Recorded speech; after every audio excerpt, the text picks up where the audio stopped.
सतगुरु जोगी पीर धाम से समझेंगे कि बाबा जी जब परमात्मा जब भगवान हमें कुछ चीजें पूजा पाठ भक्ति चौके भरने के बाद भी क्यों नहीं देते, उसके पीछे का क्या कारण है।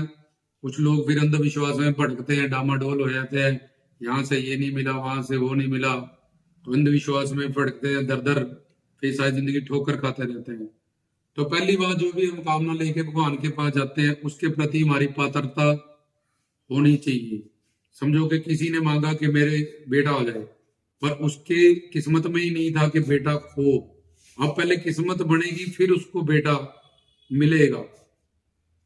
गुरुओं पीरों संतों फकीरों के पास कई सारी लखदाताओं, गौस पाक जी हों, पौणा हरि जी हों, जिनको संतान देने का वरदान है, लेकिन क्या पता 4 जन्म उसको औलाद नहीं होनी थी, तो उन्होंने 4 जन्मों से उसके प्रारब्ध को मोल्ड करके उसकी झोली भरनी है।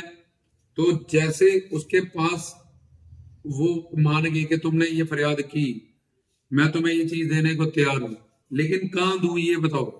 तुम्हारे पास पात्रता तो होनी चाहिए, इसलिए तन मन धन से वो कहते हैं सेवा कर। एक बंदा है, उसका बुखार है, एक एक एक टाइम पे मेडिसिन लेगा ठीक होगा, एक होगा डॉक्टर 2 दिन, एक होगा 3 महीने, एक होगा 6 महीने, एक है जानलेवा बुखार। तो उसके हिसाब से मेडिसिन शुरू होगी, इलाज शुरू हो गया, धीरे धीरे धीरे धीरे मलेरिया है, टाइफाइड है, डेंगू है, वॉट जो भी है, वो धीरे धीरे उसके हिसाब से उसका इलाज उसी से रहमत तभी से उस पर शुरू होगी। लेकिन वो देख रहा है कि यार उसका बुखार उतर गया मेरा, लेकिन उसका बुखार लंबा बुखार था, उसकी बीमारी अलग थी, उसके जो दुष्कर्म का उसको दंड और फल जो मिला हुआ था, जो प्रारब्ध उसकी लगी हुई थी पीछे से, वो बहुत ज्यादा बुरे कर्मों की लगी हुई थी। ये जो जिसकी जद्दी झोली भर गई है, उसके कम एक कपड़ा डस्टिंग का है, एक मूत प्लीत का है, एक झाड़ू पोछे वाला है, एक बहुत ही ज्यादा गंदा पक्के दाग वाला है। तो सारे धीरे धीरे साफ होंगे पर टाइम लगेगा। ऐसे ही अपनी अपनी कामना के हिसाब से हमें अपनी पात्रता तन मन धन से सेवा करके बनानी पड़ती है। और जब तक उस कामना की पूर्ति के लिए ना बने, तो हम अगर तन से सेवा कर रहे हैं 1 घंटा, तो हमें 1.25 घंटा 1.5 घंटा करनी है, क्योंकि इतनी सेवा कम पड़ रही है हमारी झोली बनाने में। अगर हम धन से दान करते हैं 10 रुपए, तो हम 15 करें। अगर मन से सिमरन करते हैं 1 घंटा, तो 1.25 घंटा करें, ताकि हमारी पात्रता और बढ़े। हमारे प्रारब्ध में चढ़ाई आ गई है दुखों की, तो हम जितना एक्सीलेटर देंगे, अब हमें और ज्यादा जरूरत है, क्योंकि हम दुखी हैं, हमें दुख मिल रहा है और कोई भी रास्ता नहीं निकल रहा, काम नहीं बन रहा, चौकियां भरने के बाद भी, सब कुछ करने के बाद भी।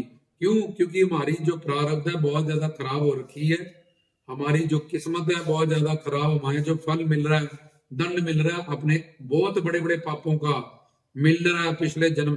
इसलिए हमें एक्सीलेटर अब बढ़ाना है, ताकि ये चढ़ाई पार हो जाए, उसके बाद तो फिर उतराई आएगी, जब प्लेन रास्ता आएगा, चढ़ाई वाला काम। पर हम क्या करते हैं कि यार इतना दुख मिलता जा रहा है, काम तो हो नहीं रहा, चौकियां भी भर रहे हैं, दान भी कर रहे हैं, सिमरन भी कर रहे हैं, तो हम छोड़ के बैठ जाते हैं। अब वो जो चढ़ाई थी, जो इन सब चीजों से तुम जल्दी पार कर सकते थे, तुम 1 महीना में कर जाते, तुमने जो तुम अच्छा कर रहे थे वो भी तुमने बंद कर दिया। तो अब तुमने वही चढ़ाई को और ज्यादा कठिन अपने लिए बना लिया, और लंबा अब तुम उस पे खिंचते हुए चले जाओगे, वो दुख और लंबे हो जाएंगे तुम्हारे, और ज्यादा तुम्हें वो जो काम अभी 10 दिन में, 1 महीने में, 6 महीने में होना था, क्यों होना था? क्योंकि तुम तन मन धन से लगे हुए थे और तुम्हारी पात्रता बन रही थी। जैसे एक बिल्डिंग में तारें डाल दी, जेई को बोला बिजली दे दे, तो उसने दे दी, उसने कहा तैयारी है पूरी, बोले हाँ। ऐसे ही गुरु पीर साधु संत फकीर भगवान, जब बाबा जी जब वो देखते हैं कि हाँ भी तन मन धन से आ रहा है, चौकियों में सिमरन में आ रहा है, कीर्तन में आ रहा है, तन मन धन से सेवा कर रहा है, अपना बर्तन बढ़ा रहा है, बढ़ा रहा है, बढ़ा रहा है, और जैसे ही कामना के प्रति वो बर्तन बढ़ा, वैसे ही वो उसकी पूर्ति कर देते हैं। तो पहला कारण हुआ कि अपना ही प्रारब्ध, अपना ही बर्तन। जैसे दूध का लंगर कहीं लगा है फ्री में, तो तुम्हारे पास बर्तन ही नहीं है, तुम कैसे लेके आओगे? बर्तन है तुम्हारा, बर्तन नीचे से उसका तना ही नहीं है, उन्होंने डाल दिया, गिर जाएगा। तीसरी चीज, बर्तन गंदा है, तो वो तुम्हारा जो दूध है या जो भी तुम सामान लेके आए हो वो खराब हो जाएगा। जैसे खाने में बाल डल जाए तुम नहीं खाते हो कि अशुद्ध हो गया, जब कुछ है ऐसे ही तुम्हारे बर्तन अगर गंदा है उसमें तुम्हें कुछ भी मिले, चाहे मटर पनीर मिले, तब भी तुम नहीं खाओगे, तुम्हारे काम में। इसलिए बर्तन बनाना, साफ करना, तला, इसको कहते हैं तन मन धन से सेवा करके प्रारब्ध को काटना और अपनी पात्रता को बढ़ाना है। और अपनी कामना के अनुसार कितनी पात्रता चाहिए और कितनी देर में बढ़ेगी ये हम नहीं जानते हैं। और हम उल्टा और दरबारों में, संतों में, दरगाहों में, गुरुद्वारों में, मंदिरों में, संतों में कमी निकालनी शुरू हो जाते हैं। ये हमारे दुष्कर्म और पाप कर्म, वो यही चाहते हैं कि इसको जो एक रास्ता मिला पात्रता बढ़ाने का या ये कर्म कटवाने का, इसको अंधविश्वास में डाल दो कि तू सिमरन भी कर रहा है, चौकी में भी जा रहा है, भक्ति में भी जा रहा है, दान भी कर रहा है, तब भी तेरा काम नहीं बना, तो क्या फायदा इन सब चीजों का, छोड़ परे। बस उसका काम हो गया, उसको पता अगर चला रहता तो ये इससे निजात पा जाता है, मुक्ति पा जाता है, इसकी झोली भर जाती, इसके पास खुशियां आ जाती। उल्टा ये कसूर निकालेगा वहां, इस बात से नाराज होके बैठेगा तो मैं इसको नाम अपराध से युक्त कर दूंगा कि तू भाई दरबारों में कमी निकालता है, तू पीरों फकीरों में कमी निकालता है, जोगी नाथों में कमी निकालता है, गुरुओं में, संतों में कमी निकालने लगा। तुझे ज्ञान तो आनी, शिक्षा दीक्षा तो ली नहीं, तूने कंसेप्ट तो समझा नहीं। तो एक तो ये कारण है कि अपनी पात्रता ही नहीं है, तो फिर झोली वो भरेंगे भी कैसे। और दूसरी बात कि जो वो हमें नहीं दे रहे हैं वो चीज हमारे हक में नहीं होती उस वक्त। जैसे माँ को बोल रहे हो एक बच्चा कि मैं आग में हाथ डाल दूं, जितनी भी ममता हो वो उसको थप्पड़ मारेगी, वो तमाचा मारेगी कि नहीं तुझे नहीं पता इसमें हाथ डाल के तो जल जाएगा, मैं बिल में हाथ डाल दूं, नहीं इसमें सांप हो सकता है। माँ डांटती है, रोकती है, मारती है, मैं छत से कूद जाऊं, उसकी वहां ममता क्या कहती है, उस चीज को ना करने देना।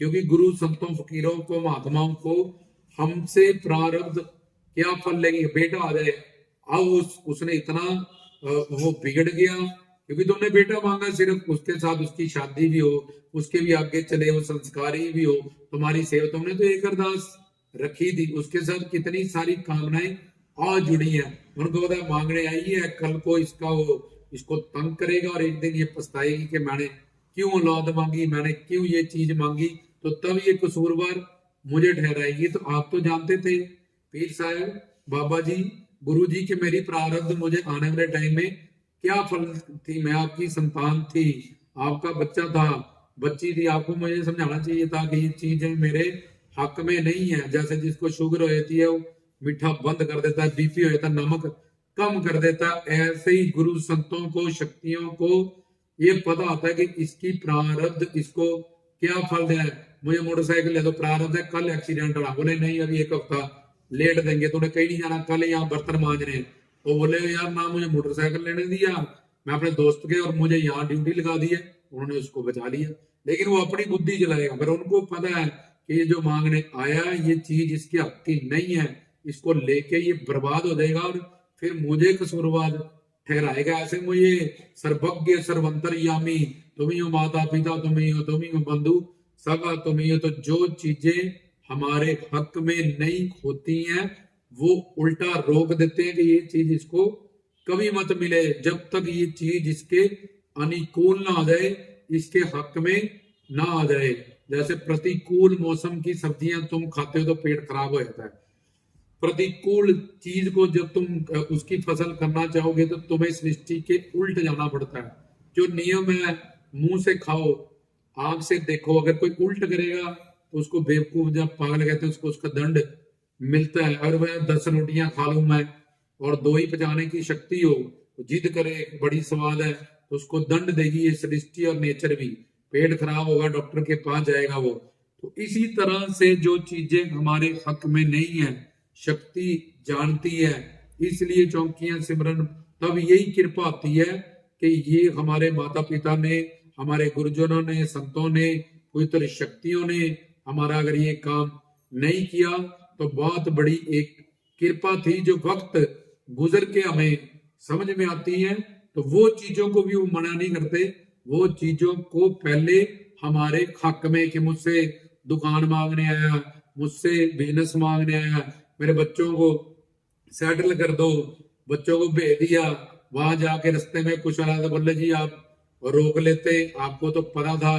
तो अब वो इस धर्म संकट में फंस जाते हैं। इसलिए पहले वो चीज को हमारे हक में और हमारे अनुकूल, हमारी प्रारब्ध देख के कि इसको क्या फल मिलने वाला है इन फ्यूचर में इन चीजों का, तो उनको अपने हक में करने के लिए कि इसमें ये मोरे को जोड़ रही है और मेरे से मांग रही है, तो वो उन चीजों को पहले हमारे हक में करते हैं। उसमें थोड़ा समय लग जाता है, और जहां फिर देखते हैं कि ये चीज बिल्कुल ही इसके हक में नहीं है, चाहे ये रोए, चाहे ये कुरलाए, चाहे कुछ भी करे, आज ये रोलेगा, एक दिन, 2 दिन, 4 मुझे, लेकिन ये उस आने वाले टाइम से, बुरे वक्त से जब ये तबाह होने वाला है और इसकी जिंदगी पूरी गम से भर जाएगी, तो तब हमें वो चीजें नहीं देते, चाहे हम उनमें कमी और दोष निकालते हैं। ये था कि भगवान या संत या गुरुजन कुछ चीजें सेवा संगठन भक्ति चौकी के बाद भी हमें नहीं देते, उसका कारण क्या है? एक तो हमारी पात्रता नहीं बन पाती उनके प्रति, दूसरा हमारे हक में नहीं होती। तो ध्यान से प्रवचन सुने ताकि इस बात का ज्ञान रखें, और जब कुछ ना भी मिले तो ये अंदर से विश्वास करें कि अभी मेरे लिए ये चीज हक में नहीं होगी, पॉजिटिविटी के पॉजिटिव नहीं होगी, इसलिए मेरे परमपिता ने, गुरुजनों ने, जहां जहां मेरी आस्था है, मुझे ये चीज अभी नहीं दी। तो मैं अपनी फरियाद विनती अरदास करता जाऊं, वो मेरी पात्रता भी बनाने के लिए मार्गदर्शन करेंगे, और जब मैं उनका लाडला हो जाऊंगा, उनके हुक्म में हो जाऊंगा, तो उन चीजों को भी मेरे हक में करके वो मुझे देंगे। रामदास की तरफ से जय बाबा जी।